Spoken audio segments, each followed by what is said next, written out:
என்னோட பேர் வந்து மேரி ஸ்டெல்லா. இவங்க என்னோட ஹஸ்பண்ட் அஜய்குமார். நான் வந்து தமிழ்நாடு கன்னியாகுமரி மாவட்டம் களியக்கவளை பகுதியிலேருந்து வரேன். 2013 நவம்பர் மாதம்தான் இங்கே இருக்கக்கூடிய இந்த மாதாவை யூடியூப்பில் பார்த்துட்டு இந்த மாதாவை தேடி தான் நானும் என்னோடய வீட்டு பக்கத்தில் இருந்த ஒரு அக்காவுமா சேர்ந்து இங்கே வந்தோம். இங்கே அந்த நேரம் குடும்ப சூழ்நிலை ரொம்ப கஷ்டமாக இருந்துச்சு. இவர் வந்து வாழைக்காய் வியாபாரம் பண்ணிகிட்டு இருக்காரு. ரொம்பமா அடி வாங்கி 5 வருஷமாக நிறைய கடவும் இல்லாமல் இருந்து இனி வாழ்க்கை எதுக்கு அப்படின்னு உள்ள ஒரு கேள்வி வந்த டைமில் தான் நாங்கள் இங்கே தேடி இந்த கிருபாசனத்தை தேடி வரோம். இங்கே வந்ததுக்கு பிறகு தான் தெரியும் உடம்படி எடுக்கணும்னு மலையாளத்தில் ஏதோ சொன்னாங்க. அதை கேட்டுட்டு நான் எங்கள் ஊரில் போய் கேட்டப்போ அவங்க சொன்னாங்க உடம்படியை பற்றியுள்ள டீட்டெயில் எல்லாம் சொல்லி தந்தாங்க. அதிலிருந்து தான் எனக்கு புரிஞ்சுது உடம்படின்னு அவங்க சொல்கிறது வந்து தமிழில் உடன்படிக்கை அப்படிங்கிறது. அப்போ நான் விவிலியம் பைபிள் வாசிக்கக்கூடிய ஆள், பைபிள் நான் எழுதியிருக்கேன். அதனால் எனக்கு அதை பற்றி கொஞ்சம் டீட்டெயிலாக தெரியுது. சர்ச்சில் ஆக்டிவாக செயல்படக்கூடிய ஒரு ஆள். அதனால் நான் உடனே ஓகே பண்ணி ஆதார் இருக்கா அப்படின்னாங்க. ஏன்னா அதர் ஸ்டேட் ஆனதுனால இருக்குன்னே அப்படியே உடனே உடன்படிக்கை இருக்கிறதுக்காக நாங்கள் லைனில் நின்று ஃபஸ்ட் நாள் உடன்படிக்கை எடுத்தோம். அங்கே போய் உட்காந்துருந்த போது யோசித்தா 6 காரியம் எழுதக்கூடிய இடத்துல எனக்கு 600 காரியம் மனசில் வந்துச்சு. என்ன எழுதுறதுன்னு தெரியலை. அப்போ நான் வந்து டாக்கு கேட்டிருக்கேன் ஃபாதருக்கு. இந்த டே டைமில் வந்து நாங்கள் சும்மா இருக்கும்போது இந்த ப்ரேயரை வந்து போட்டுட்டு தான் இருப்போம். அதான் எங்களுக்கு ஒரு ஆசுவாசமாக இருக்கும். அப்படி கேட்டபோது தான் சொன்னாங்க ஒரு நாளைக்கு முதல்ல வந்து முதலிடம் நம்ம கடவுளுக்கு கொடுக்கணும், அப்போ தான் நம்ம வாழ்க்கையில் வந்து இம்ப்ரூவ்மெண்ட் வரும்னு சொன்னாங்க. அது உடனே எனக்கு ஞாபகத்துக்கு வந்து ஃபஸ்ட்டு 3 விஷயங்கள் நான் வந்து எழுதுனது. இங்கே வந்து பேசிக்கலி கிறிஸ்டியன்ஸாக இருந்தாலும் தொழில் வந்து வியாபாரம் ஆனதுனால ஞாயிற்றுக்கிழமை தான் இவங்க போவாங்க. இதுக்கு திருச்செந்தூர் தூத்துக்குடி பகுதிகளெல்லாம் போயிட்டு வழக்கை எடுத்துகிட்டு வந்து கேரளாவில் தான் விற்க போகிறது. அப்போ ஞாயிற்றுக்கிழமை கோயிலுக்கு வர முடியாது. எங்கள் சர்ச்சில் வந்து மலங்கரை கேத்தலிக் ஆனதுனால வாரத்தில் 2 நாள் தான் பூசை இருக்கும். அந்த நாட்களில் இவங்க வரமாட்டாங்க. அன்றைக்கி தான் வியாபாரம் நடக்கும். அப்போ எனக்கு அது ஒரு பயங்கர விஷயமா இருந்து சின்னதுலேருந்து நான் வளர்ந்து வர நேரத்தில் எங்கள் அப்பா அம்மா பிள்ளைங்க நாங்கள் எல்லாருமே சேர்ந்து தான் கோயிலுக்கு போவோம். கோயிலே பக்கத்தில் வீடானதுனால கோயிலில் எல்லா செயல்கள்லையும் நாங்கள் ஆக்டிவாக இருப்போம். அது எனக்கு பயங்கர ஒரு கடினமாக மனசுக்குள்ளே இருந்துச்சு. நிறைய தடவை எடுத்து சொல்லியிருக்கேன். 15-16 வருஷம் இது நடந்துகிட்ருக்கு. கல்யாணம் ஆகி இந்த விஷயத்த சொல்லி எங்களுக்கிட்ட நிறைய சண்டைகள் எல்லாம் வந்திருக்கோம். ஒரு காலகட்டத்தில் இனி இந்த லைஃப் வேண்டாம், நான் தனியாக இருக்கிறது நல்லதுங்கிட்டு முடிவெடுக்கக்கூடிய சூழ்நிலை வரை வந்துச்சு.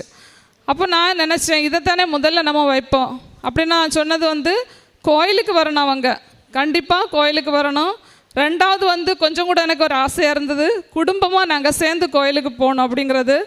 பிறகு பங்கில் வந்து செக்ரட்டரியாக இருக்கிறதுனால நான் நிறைய ஒர்க் இருக்கும். அதில் நிறைய காரியங்களுக்காக அடிக்கடி கோயிலுக்கு போக வேண்டியது வரும்.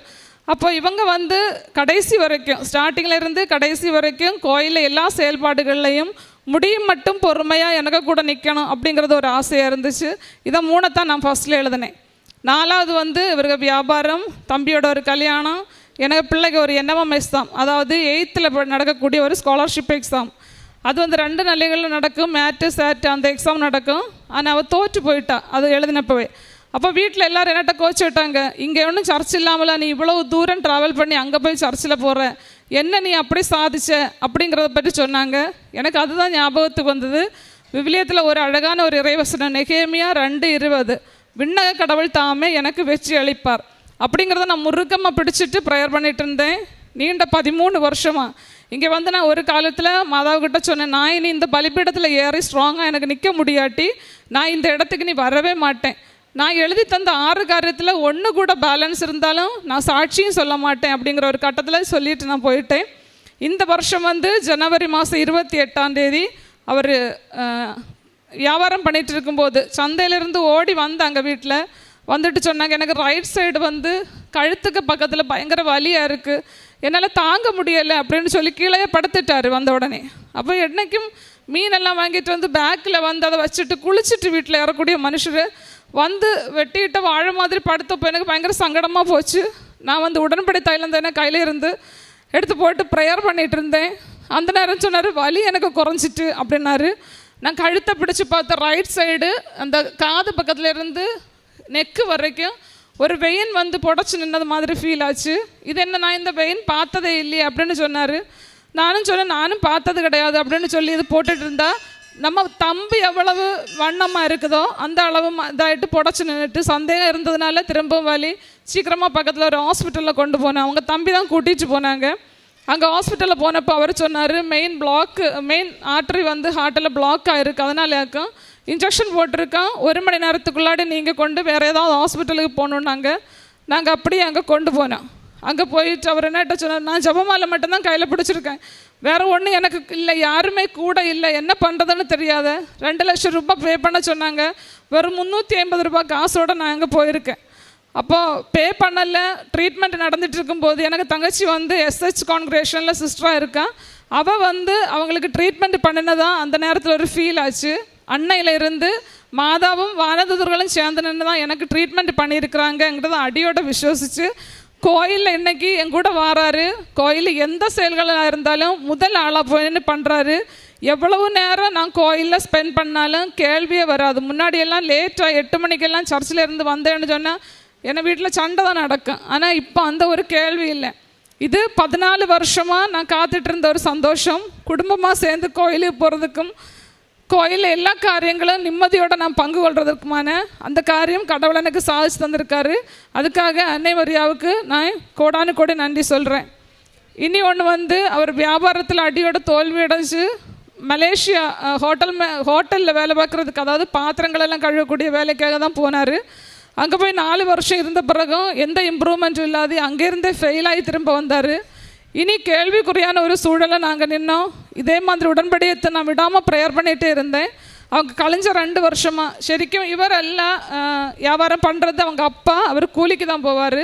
அவருக்கு லாபம் கிடச்சா தான் எங்களுக்கு என்ன மகன் பேரில் அவர் கூலியை பார்க்காம சரியான காசு கொடுப்பார். அதனால் கடைஞ்ச 2 வருஷமாக எங்கள் வீட்டில் எந்த ஒரு அல்லல் இல்லாமல் லோனெல்லாம் அடைக்கிறதுக்கும் பிள்ளைகிட்ட காரியங்கள் செய்கிறதுக்கும் வீட்டு செயல்கள் செய்கிறதுக்குமான பைசா, அந்த அமௌண்ட் வந்து வியாபாரத்துலேருந்து அவரோட உழைச்சி சம்பாதிச்சு கொண்டு வந்த பைசாயாக 2 வருஷம் எங்கள் வீட்டில் வந்து பிறகு 14 வருஷமாக வீடு வந்து நாங்கள் வார்த்து தான் போட்டிருந்தோம். திரும்ப வேலை ஒன்றும் பண்ணுறதுக்கான ஒரு வாய்ப்பு இல்லை. இப்போது நான் வெற்றிகரமாக எந்த ஒரு குறையும் இல்லாமல் வீட்டில் வந்து கம்ப்ளீட்டான வேலையை முடித்து நாங்கள் இப்போ சந்தோஷமாக இருக்கோம். இதுக்கு உதவி செய்த இந்த கிருபாசன மாதாவுக்கு கோடானு கோடி நன்றி செலுத்திக் கொள்கிறேன். அது கூட அவருக்கு மகன் ஏசப்பாய்க்கு நன்றி கூறிக்கொள்கிறேன். இனி வந்து காருண்ய பிரவர்த்தனங்கள் அப்படின்னு நான் செய்தது வந்து நாங்கள் ட்ரஸ்ட்டுக்கு மந்த்லி ஒரு அமௌண்ட்டு கொடுப்போம். அது வந்து எல்லா ட்ரஸ்ட்டும் கொடுக்க மாட்டோம், என்ன தேவை. இப்போ ட்ரஸ்ட்டுகளில் ஃபுட்டெல்லாம் கொண்டு கொடுப்பாங்க. அவங்களுக்கு வந்து அம்மாமாரெல்லாம் படுத்திருக்கக்கூடிய இடங்களில் வந்து அந்த லோஷன் சோப் அப்படிப்பட்ட விஷயங்கள் தான் தேவைப்படும். அது என்னன்னு எங்கள் சிஸ்டர்ஸ்கிட்ட கேட்டறிஞ்சு அதுக்கு மாதந்தோறும் நாங்கள் உதவி பண்ணிகிட்ருக்கோம்.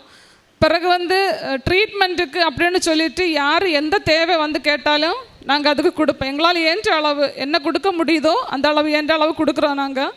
பிறகு கோயிலுக்கு நல்ல முறையில் பண்ணிகிட்டு இருக்கோம்.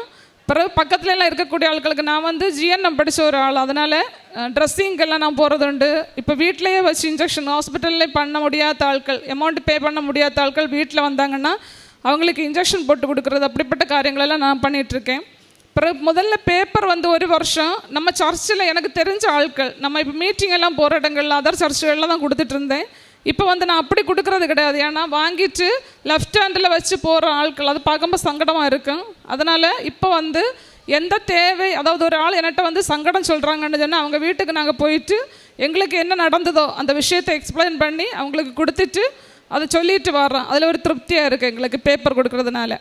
பிறகு நிறைய பேர் அதுக்கு பிறகு எங்கள் கிருபாசனத்தில் வந்திருக்காங்க. அவங்க கூட எனக்கு அட்டன் பண்ணி வர முடியாட்டாலும் அவங்க வந்தேன்ங்கிற தகவலை எனக்கு சொல்கிறாங்க. பிறகு ஃபாதருக்கு அந்த டோக்கு வந்து எல்லா செவ்வாய்க்கிழமையும் அது டவுன்லோட் ஆகும்போதே பார்க்குறேன். காலையில் 5:30 மணிக்கு வர டெய்லி பிரெட் அதை பார்க்குறேன், ப்ரேயர் பண்ணிகிட்ருக்கிறேன். கடவுள் எங்களை வாழ்த்திட்டு தான் இருக்கார். Isaiah chapter 66 verses 12. See, I will extend prosperity like a river and the wealth of nations like a flooding stream. Mary Stella and her husband Ajay Kumar were sharing their testimony here. They just heard about Kripasanam from the YouTube, and they approached here, they took the covenant, and by the grace of Mother Mary and by her intercession, the lots of problems they are settled and solved. She was explaining, Mary Stella was explaining, they had written 6 intentions, all 5 intentions and other intentions which are not prayed, even those are settled. They had a big problem at home. She says everything was not by merit, everything was done by grace of God, but by grace. She explained about her family issues. They had since 14 years they had no proper house. It was built and they had a huge amount of debt. It was solved. And whenever they had a big troubles and tribulations, Mother Mary intervened in their life. They understood that it is to increase their faith, and each time they were tempted and tested, they believed in Jesus, and they believed in Mother Mary's big intervention, and she always granted peace at home. They had a big experience by sharing the newsletters of Kripasanam. It was a big faith transaction what she was doing. And the family had a big peaceful experience in their life after taking the covenant. And she is so happy to do the charity work, the acts of mercy. The question of Jesus is done. Each time he is asking that whether you have given the food to the hungry, whether you have given the drink to the thirsty, whether you have visited the sick. So all those conditions are met only because of the Mother Mary's intervention, because they had undergone so many problems in their life. They understood people are there in need of Jesus, and people are there in need of help.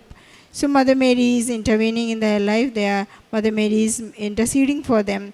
Let us give big round of applause for Mary Stella's and Ajay Kumar's big testimony over here. Let us thank Mother Mary and Jesus for this beautiful testimony. Let's give a big thanks. അത്യപൂർവ ദൈവാനുഭവങ്ങൾ ഇനി നിങ്ങൾക്കും സ്വന്തം. ഈ YouTube channel ഇതുവരെ subscribe ചെയ്തിട്ടില്ലെങ്കിൽ ഇപ്പോൾ തന്നെ subscribe ചെയ്യുക.